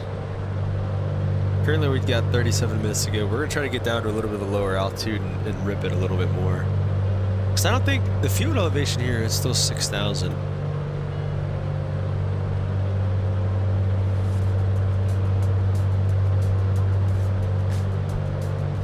MSA is 12.6. We're currently at 11,000 right now.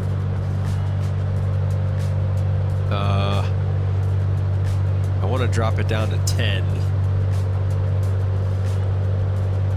We're gonna go like 1,000 feet per minute down to 10,000 initially and just kind of see what we can do.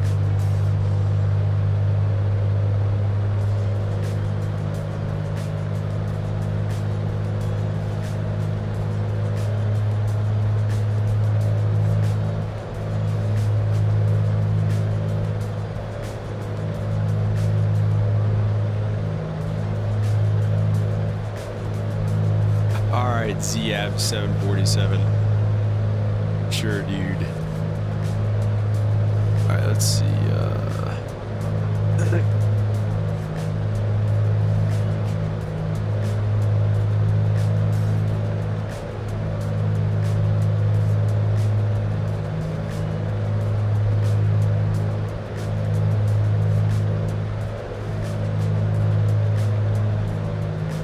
All right, we're gonna stop this at 10,000. So I'm gonna, oh, pull it back is what I wanted to do. Oh, dude, try to catch it.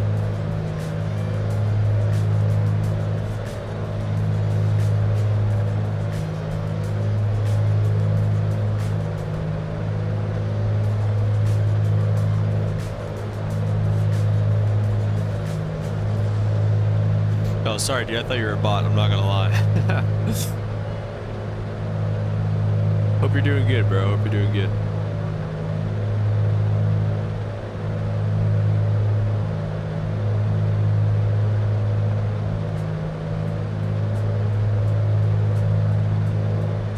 Holy crap.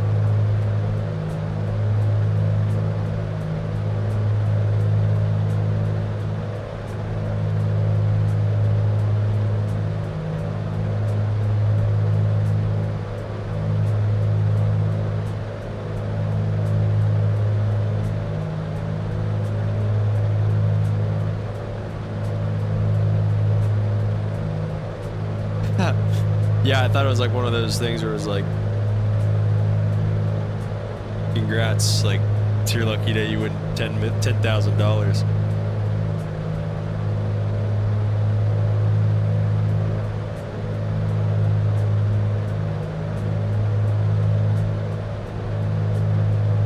All right, guys. So I got my work schedule for November, and I think it's fair. A furry bot, maybe. I think it's pretty fair.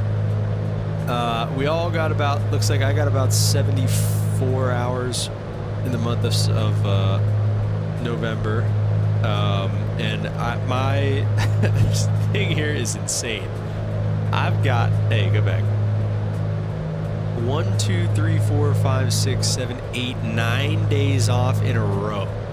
From the 1st of November, I don't work again until the 11th of November. That is crazy work. Then I work.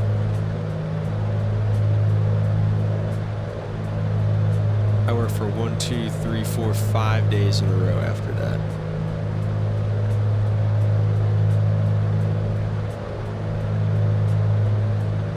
No.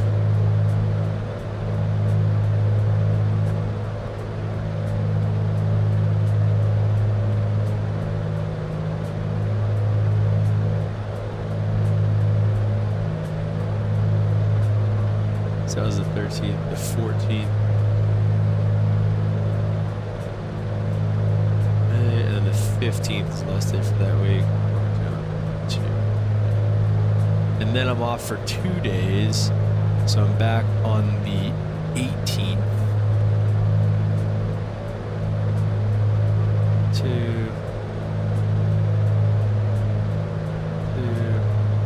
And then and then I'm off for 3 days. So I come back on that Sunday, is that right? Yeah. And then now I'm on for 6 days, dude. This is crazy. Do I have Thanksgiving off? No. I don't think so. 25th. So the 24th, the 25th, the 26th. 27th.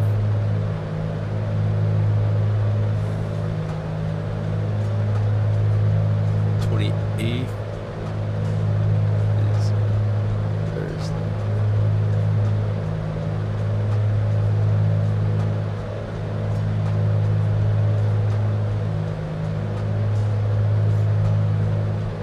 And then that Friday.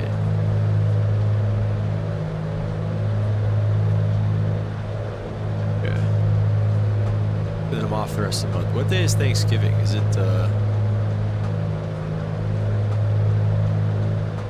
what day is Thanksgiving? Okay, we'll see. Let's see. Virtual United Pilot, what do you fly in real life? I fly the Cessna Caravan in real life, so nothing too crazy, but it pays the bills, kinda, I guess. But yeah, I fly the Caravan in real life.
Z-Live says, for when you can, do your airplane at ABQ during the runway 21 approach to waypoint Cadvo going north.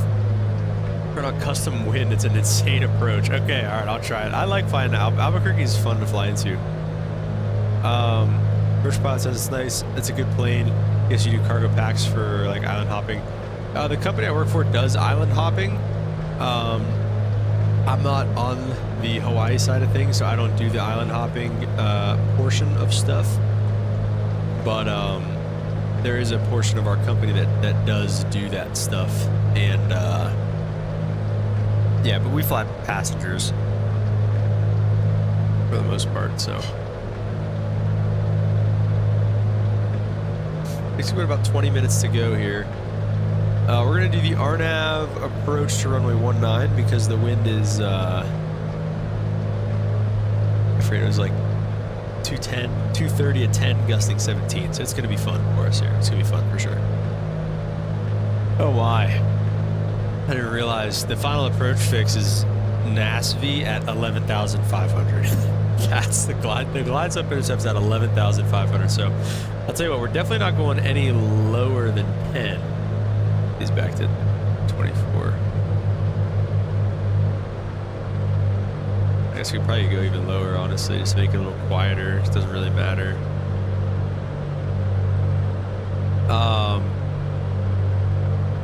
We're gonna be at 10,000, so we'll just intercept low. Just go from there. So that'll be fun.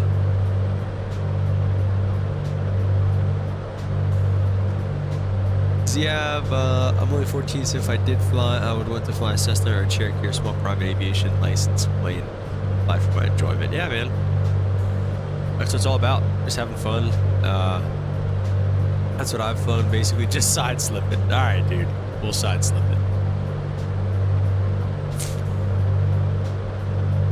Unfortunately, we have the opposite issue, though. We're going to be too low, not too high.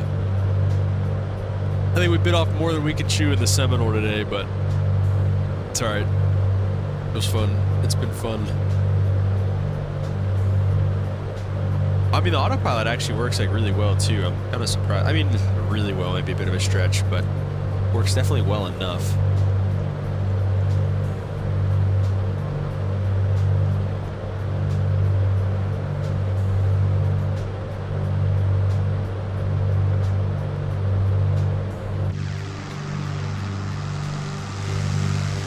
This thing is definitely better than the Archer, though. Like,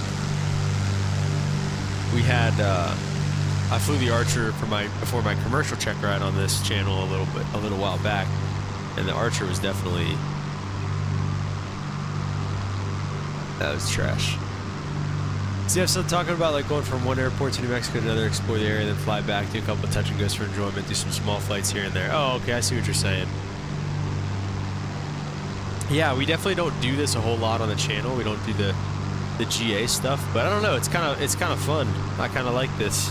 If we were flying somewhere a little more normal too, we could actually cruise a little faster instead of cruising at 120 knots. That'd be pretty cool. Can never be too low for a side slip. I'll leave it high just for you, and we'll slip it and see what happens. How about that? 40 miles to go, about 15 minutes till we get to Yellowstone. Hopefully we won't hit anything along the way.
Fun fact, Moriarty, is that how you say it? In New Mexico, just close to me, there's Southwest Soaring Museum, which contains the original first plane in the world. Wow. Fly over a mile high. Every time I fly in Albuquerque Center's airspace, I call them Albuquerque. It's pretty funny. I might be using that. Wow, we're just going painfully slow here.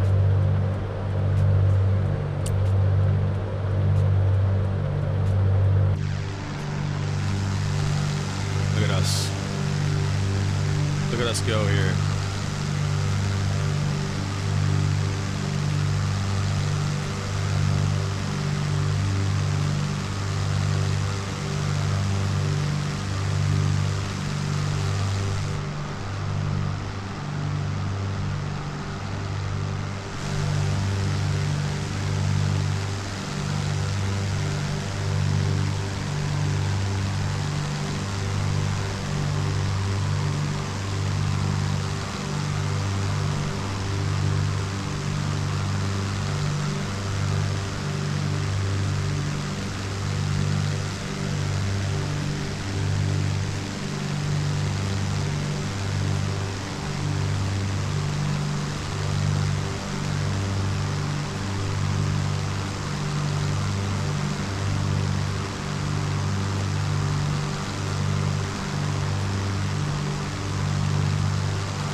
Bushy iPod said, I've recently just watched Jeff Fabiano's plane spot on VATSIM during the Cross the Pond event. That was awesome to watch. I didn't see the plane spotting stuff.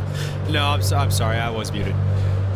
I didn't see the plane spotting stuff, but dude, Jeff Fabiano is like the whole reason like I got into this stuff in the first place. So, like, I love that guy. Excuse me. All right, we're about 14 miles out. So let's go ahead and start selecting our approach. We do the RNAV runway at 19er. Let me see if I take it from, well, we're gonna do vectors because, and I mean, we can activate it. That's fine. I'll just do that. We'll just activate it. And then heading mode, heading mode, heading mode, heading mode, heading mode. Final approach course is 192, so we'll bug that up. 192-ish, like right in there somewhere.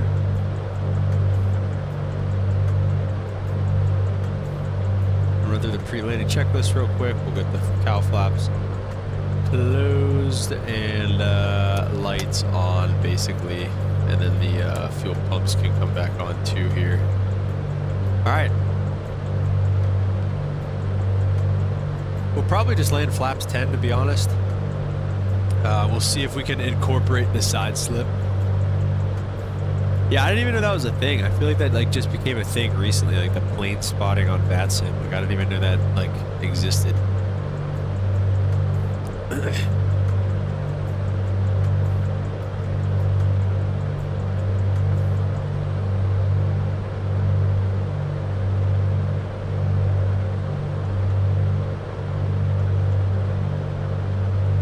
Jeez, we're getting rocked around like crazy too right now. Oh, look at the freaking plane. Like, that's the thing, dude. We're at like 10,000 feet. We're probably only, I don't know, 3,000 or 4,000 AGL, maybe. Yeah, this has been fun though. Dude, I'd low-key like to take this thing flying at night and see what happens.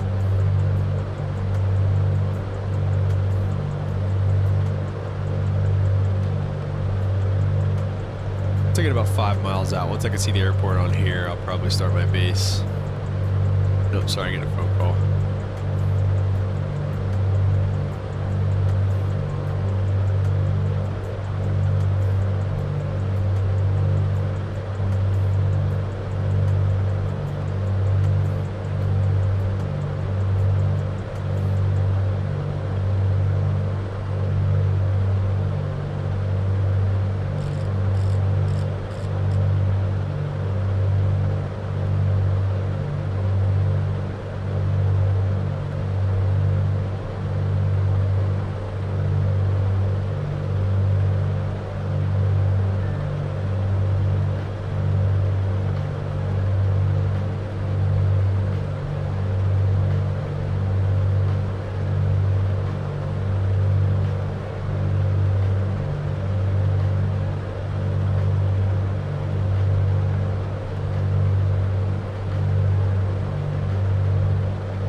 Let a little cold air in here. What's the temperature? Does it say?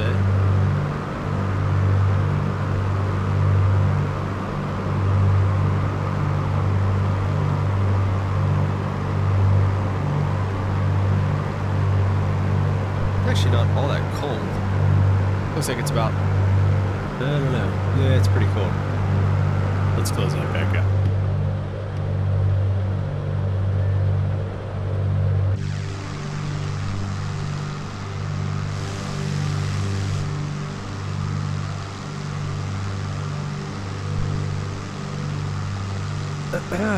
All right.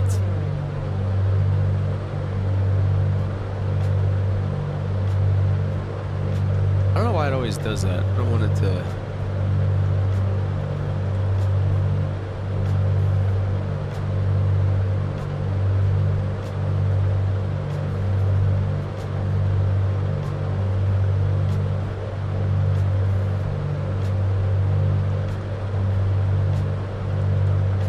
Reactivate that. Okay, there we go.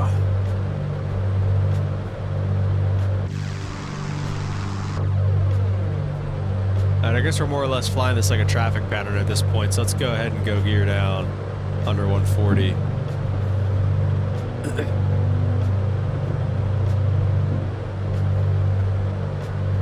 Three green, no red, one in the mirror. Maybe you can see it. Not really.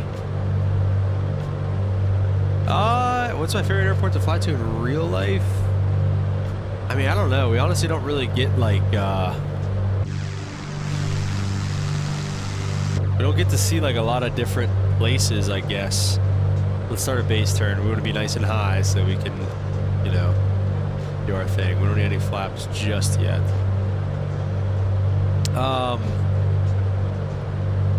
But honestly, like, we don't really go that many different places. Basically just go to Dulles and Pittsburgh. I love flying to Pittsburgh because it's like nostalgic, I guess, for me. And so I like Pittsburgh. Washington's fun though because it's just busy. You got the A380s and stuff like that. It's just fun to go there and everything. And I don't know. All right, let's take the autopilot off. But yeah, I don't know. Honestly, what would be my favorite airport to fly to in real life?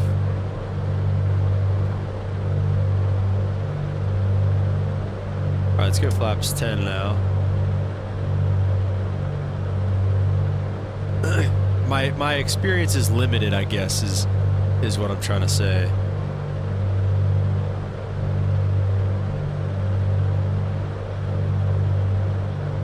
Yeah, Dulles is nice. Controllers are good and everything.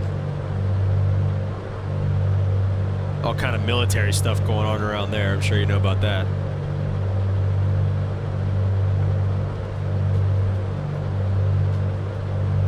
All right, we're definitely gonna need this side slip, it looks like.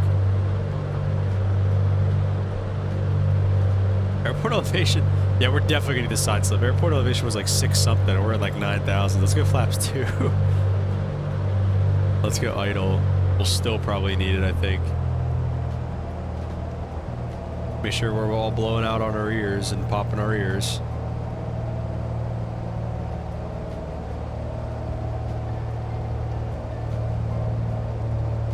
Let's turn quote unquote final. We'll go full flaps.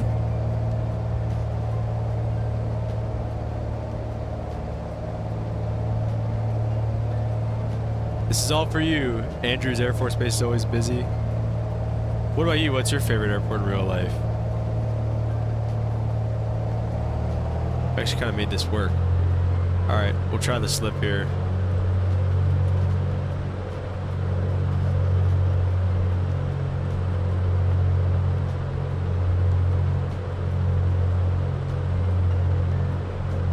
All right, we'll try to hold it from right here. Gotta get over a little more.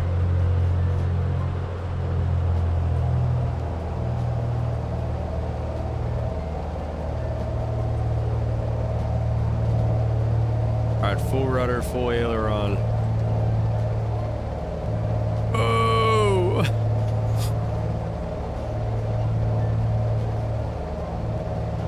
Didn't work. Now we gotta save it. Now look what you've done. We can land pretty long here.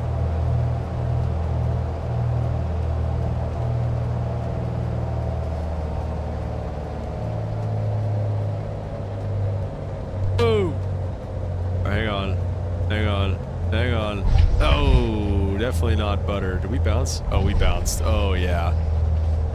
Definitely no butter there. I blame that on you, though, Virtual United. That is all on you.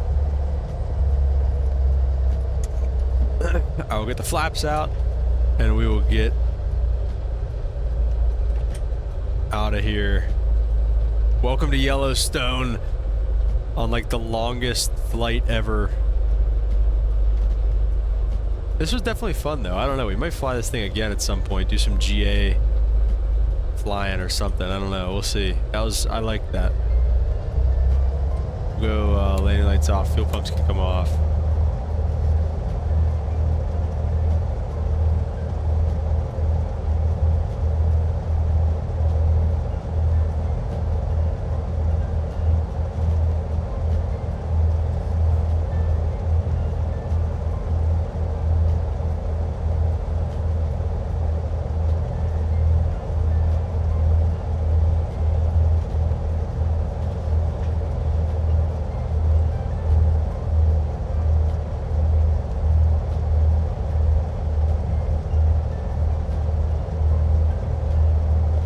Alright, same thing.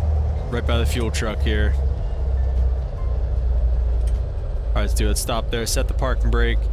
Let's go mixture to cut off. We'll go with the fuel selectors off. And mags off. Alright, dude. I only get like half of them. Alright, there we go. I should have gone radio off first, but that's alright. Welcome to Yellowstone. You say San Francisco's your favorite? Flying there 3 times. I've flown there into Houston International because Houston's your hometown. Oh, okay, cool. Not my fault you don't have a side skill issue. You're supposed to straight out just before you touch down. Listen, it's an aerodynamics issue, alright? It was clearly off. Listen, I know how to side slip, alright?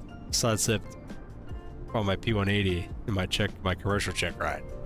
No, but it's this thing was actually better than I thought. Like, I was actually, the autopilot works and everything, and like I was pretty impressed with the Seminole actually. But yeah, guys, I thought that was pretty fun. We might run this back again at some point. Maybe do some like nighttime stuff in this thing. But yeah, thank you so much for watching, everybody. Thanks for stopping by, Virtual. Appreciate the video in the Discord and everything, and thanks for stopping by.